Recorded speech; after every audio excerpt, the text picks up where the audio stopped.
Welcome to the Charteroak Chess Club's YouTube channel, and in today's video we're doing more opening prep, looking at our second line in the closed English. This is known as the Great Snake Variation. We have to be careful because black is going to immediately attack white's king side. Enjoy.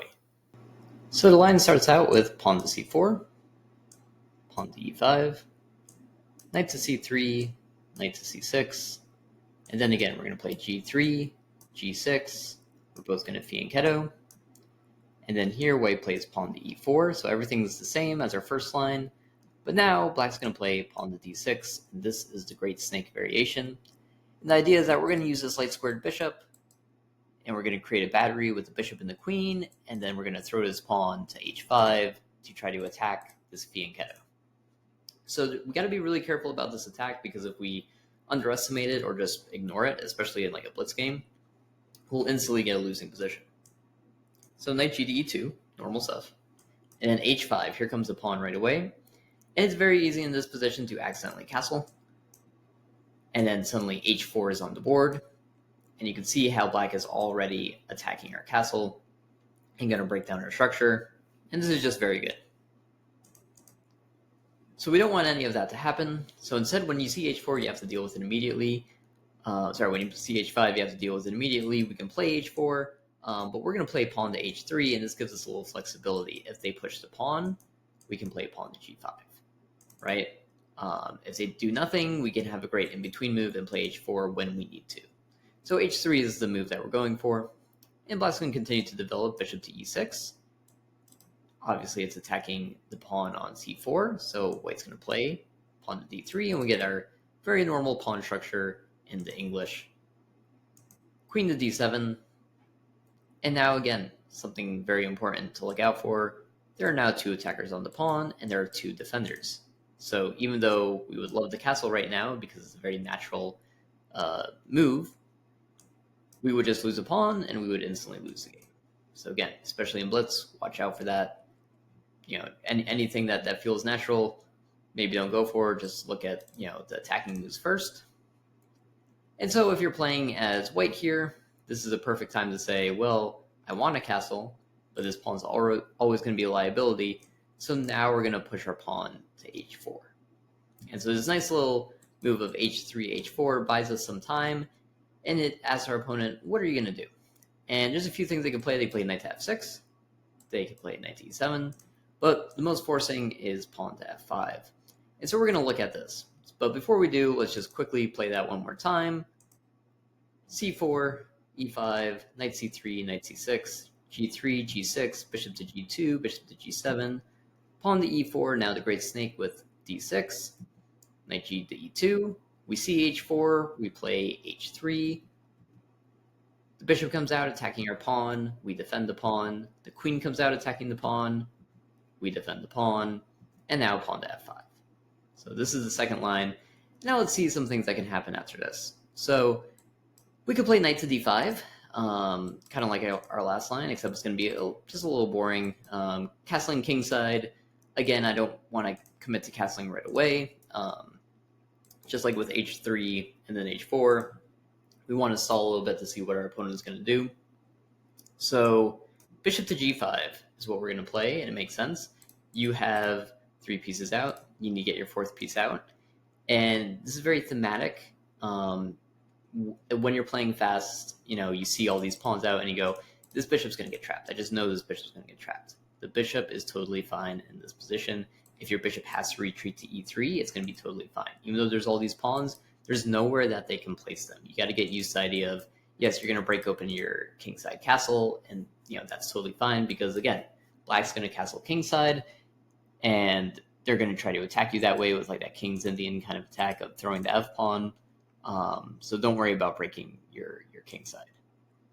So from here, we could have knight to f6, queen to d2, black castles king side, and then we can open it up with e takes, bishop takes, castle king side. And from here, we can see that black has broken down their castle a little bit. Our castle is also weak. We haven't lost a pawn yet on our castle, but still getting very weak. So we're going to bring this rook a to e8. We're going to play d4 to try to break open the center. And again, white has control of the light squares. and black has control of the dark squares, and it's a dead even game.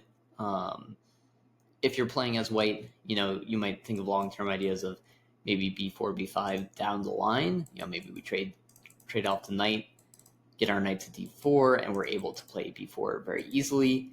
That could be one idea, but honestly, everyone's going to fight on this side of the board. It's just very natural. We both exposed our kings. We both want to get checkmate. But in lines like these, it should be a draw if we play correctly. But if you've ever played some kind of King's Indian fianchetto structure, then you know that these can get very, very tactical and very, very complicated. So take your time in these positions. So again, rook a to e8, break open the center, and just realize that you have control over the light squares. So let's see some other things that we can play. So back to bishop g5, knight to f6, queen to d2. Instead of castling right away, let's say they play knight to h7. So this would hit our bishop, and we want to keep our bishop.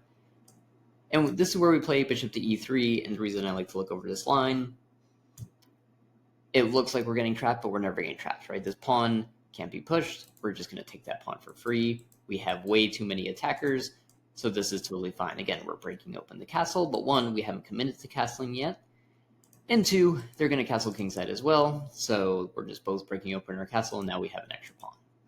So bishop to e3, totally fine. We don't have to worry about anything else other than that. Just remember, your bishop is not ever getting trapped. Okay, let's look at another line. Let's say from here, they start to break things open right away. F takes e4. We have a great in-between move. Do not capture the pawn. Instead, take care of the knight. So we're going to trade off. And the idea is that we are attacking the bishop. So, if they try to push their pawn, we would just take. If they take the pawn, we take the bishop. They take the knight. We take the rook. So they have to capture this bishop. And now from here, knight's going to take on e4. And again, lovely bishop, right? We're always clearing that route for our light squared bishop. And this makes it all worth it, right? Then we can hop with our knights. We're going to have a good time. Yes, this looks scary, but again, we are always going to castle kingside. And we're going to be totally fine here.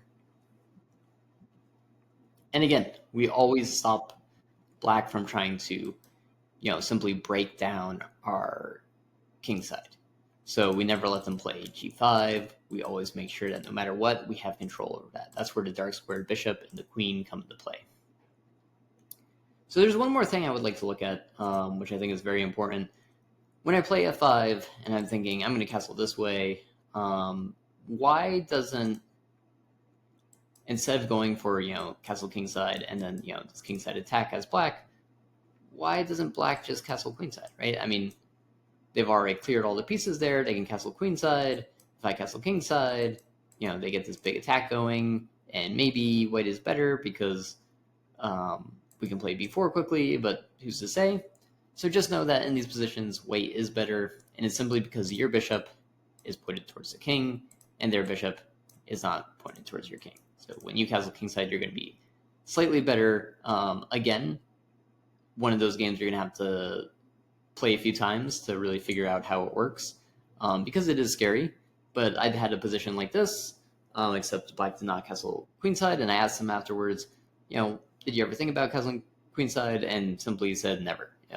It just looks too scary. And he was right. So if they castle queenside, how do we attack? We have two moves. We play knight to d5, or I like rook to b1. Rook to b1, the idea is to play pawn to b4, pawn to b5, kick the knight.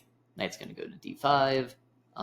If the knight stays here on a5, we can hit it with the bishop. You can hit it with the queen. You can play bishop over here, which again really ties up the pawns so they can't start throwing pawns against you. You can actually go for the same strat with this, kind of bishop queen idea of just holding black and making sure they can't really, crush it on the king side. And again, the nice thing is if black ever wants to take down our castle, they're going to have to play f5 eventually, and we would take, and our bishop would be hitting the b7 square. So if we're able to get our rook involved, that's going to be a wrap. So just know that white is better in these positions. But yes, you're going to have to try it out, play a few blitz games, play a few long games. You might lose one or two the first time just by making a mistake. But the more you get to understand this position, the more you realize, yeah, castling queenside really isn't an option. Thank you for watching. Be sure to like this video and subscribe to the channel to get new chess content every week. Have you played a great game of chess recently? Feel free to email it to us and we'll go through it during our next video.